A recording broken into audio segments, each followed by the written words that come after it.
কোনো রকম তেল ছাড়া ঝরে পড়ে যাওয়া ছোট ছোট আমের আজকে এই ঝুরি আচারটা তৈরি করে দেখাবো। আশা করছি ভালো লাগবে। এই আচারটা তৈরি করার জন্য এখানে আমি কিছুটা পরিমাণ আম নিয়ে নিছি। এখন এই আমগুলো পরিষ্কার করে ধুয়ে নিয়ে এইরকম পিলারের সাহায্যে ছিলে নিব। সবগুলো আম খোসা ছাড়ানো হয়ে গেলে এখন এই আমগুলো খুব ভালোভাবে ধুয়ে নিতে হবে, যেন কোনো রকম কষ না থাকে আমগুলোতে। যেহেতু আমগুলো ছোট, এজন্য কোনো রকম আঠি কিন্তু এখানে হয় নাই। এখন আমি ঠিক এইভাবে আমগুলো কেটে নেব পাতলা পাতলা করে।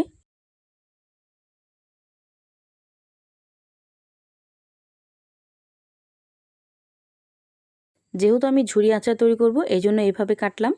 আপনারা চাইলে আরেকটু মোটা করেও কাটতে পারেন।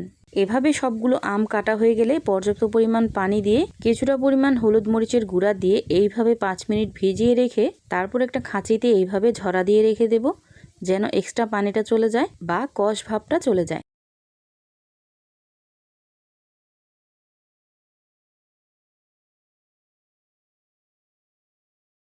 এভাবে আমি অনেকটা সময় রেখে দিয়েছিলাম, দেখতেই পাচ্ছেন একদম শুকনো শুকনো হয়ে গেছে। এখন আমি এই আচারটা বানাতে চলে যাব। তার জন্য সবটুকু আম একটা বলে নিয়ে নিলাম। এখন দিয়ে দিলাম 1 কাপ পরিমাণ চিনি।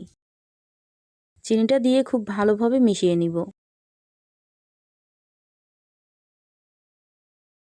চিনিটা মাখানো হয়ে গেছে। এখন ঠিক এইভাবেই রেখে দেব যতক্ষণ না চিনিটা গলে যাচ্ছে। দেখতেই পাচ্ছেন এভাবে আমি প্রায় 10 থেকে 15 মিনিট রেখে দিয়েছিলাম আর চিনিটাও খুব সহজে গলে গেছে।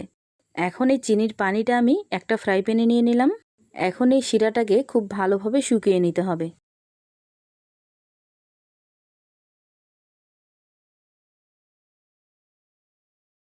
রান্না করতে করতে যখন দেখবেন একদম মিষ্টি শিরার মতো হয়ে গেছে, তখন এখানে আগে থেকে ঝরিয়ে রাখা সেই আমগুলো দিয়ে দিবেন। এখন সব কিছু একসাথে খুব ভালোভাবে মিশিয়ে নিব।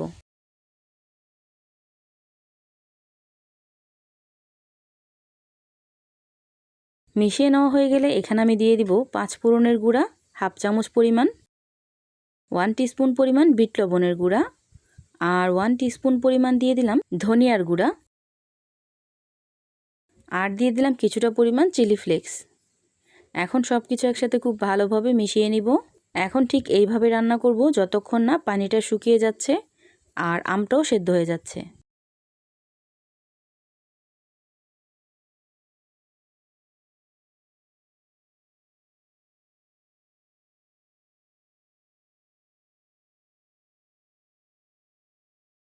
ঢাকনাটা লাগিয়ে চুলার আঁচটা একদম বাড়িয়ে দিয়ে আরও 5 মিনিটের মতো রান্না করে নিছি। দেখতেই পাচ্ছেন আচারটা কিন্তু একদম পারফেক্টলি রেডি হয়ে গেছে। আর এই আচারটা কিন্তু বছর জুড়ে আপনারা সংরক্ষণ করে খেতে পারবেন না, বড় জোর নর্মাল ফ্রিজে রেখে 2-3 মাস পর্যন্ত খেতে পারবেন। যখনই এরকম শিরাটা আঠালো হয়ে যাবে তখন চুলাটাকে অফ করে দিবেন। আর এভাবে আমি পড়ে যাওয়া ছোট ছোট আম দিয়ে এই ঝুরি আচারটা তৈরি করে নিলাম। আশা করছি ভিডিওটা ভালো লাগছে, আর ভালো লাগলে লাইক কমেন্ট শেয়ার করতে ভুলবেন না। সবাই ভালো থাকবেন, সুস্থ থাকবেন। আল্লাহ হাফিজ।